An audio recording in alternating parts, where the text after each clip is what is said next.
नमस्कार, तपाईं हेर्दै हुनुहुन्छ एनिवे न्यूज। म हिमल अधिकारी। आज हामी छौँ शिवसेना नेता संजय राउतजी, जो कि नेपालको विषयलाई लिएर हामी चर्चा गर्दैछौँ।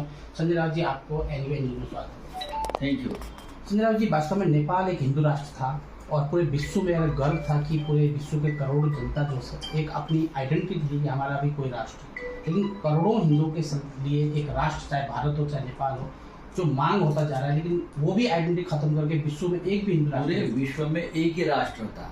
हाँ, हिंदू नेपाल, राष्ट्र, बिल्कुल, हिंदुओं की भूमि, वो नेपाल ही था।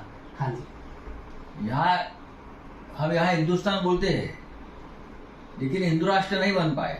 तो हम सब लोग नेपाल की तरफ देखकर हमारा प्रणाम करते थे कि एक राष्ट्र है हमारा, वहाँ हमारे देव देवता बसे हैं, जो हमारे मन की बात है वहाँ से निकलती है, सीता माई की भूमि है।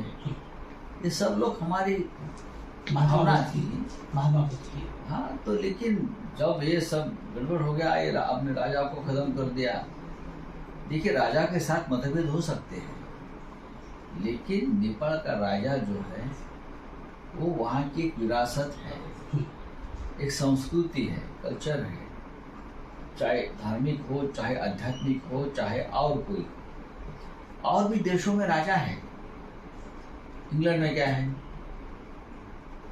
भूटान में क्या है, बहुत से देश, जापान में क्या है, राजा है, बैठा है, राजा को रखना चाहिए था। आओ, लेकिन सब वो लाल भाई आ गए, सब आपके राजा को खत्म कर दिया, डेमोक्रेसी खत्म कर दी। वास्तव में क्या होना चाहिए?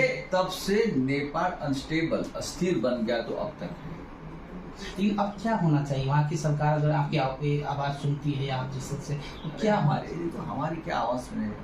फिर भी राय जो नेपाल के लोगों ने, नेपाल के जो प्रमुख लोग हैं, एक साल आकर फिर एक बार पुरानी स्थिति को रिस्टोर करना चाहिए।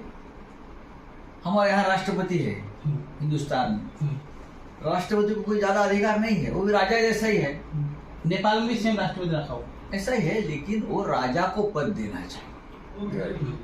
वो जो पद है वो राजा रहेगा, आपके जो राजा होता है वो रहेगा। उसके अधिकार जो है वो पार्लियामेंट तय करेगी, राजा ने क्या करना चाहिए, क्या नहीं करना चाहिए, राजा की मर्यादा क्या है। लेकिन नेपाल का एक जो पहचान है पहले भी इस विश्व में, वो राजा के नाम से हम बोलते थे, अरे नेपाल के राजा आ गए हिंदुस्तान में, नेपाल के राजा आ गए, नेपाल के महाराजा आ गए, ज्ञानेंद्र जी आ गए, ये आ गए, महारानी आ गए। तो एक रिस्पेक्ट था नेपाल को। अब नेपाल में कौन सी सरकार है, कौन सी चली गई सरकार है या नहीं, वो पता नहीं चलता है। राजा तो कायम रहता है ना, राजा के नाम से देश को पहचान मिलती है क्या? महाराष्ट्र में लाखों नेपाली हैं, कामगार की तरह, कामगार सेना के अध्यक्ष मारता है। तो ये जो लाखों नेपाली हैं, वास्तव में आप सलाहकार हैं, जो अभी जो है कामगारों के लिए आप क्या समझते हैं? जो महाराष्ट्र में नेपाली कामगार, सिर्फ कामगार नहीं है, और भी है कामगार में, उदाहरण बहुत बड़े बड़े पदों पर काम करने वाले लोग नेपाल के भी हमारे यहाँ हैं, हमारे पार्टी में काम करते हैं, पॉलिटिक्स में है यहाँ नेपाल के वर्कर्स क्लास में सब लोग हैं, नेपाल के भी है। खास करके सिक्योरिटी में ज्यादा है, सुरक्षा, विश्वास पात्र लोग हैं, हम उनके ऊपर विश्वास ज्यादा रखते हैं, हमारे लोगों से ज्यादा। बाला साहब ठाकरे के यहाँ तो पूरे नेपाल के लोग थे, हमारे पास भी है, यहाँ हमारे दिल्ली के घर में भी है।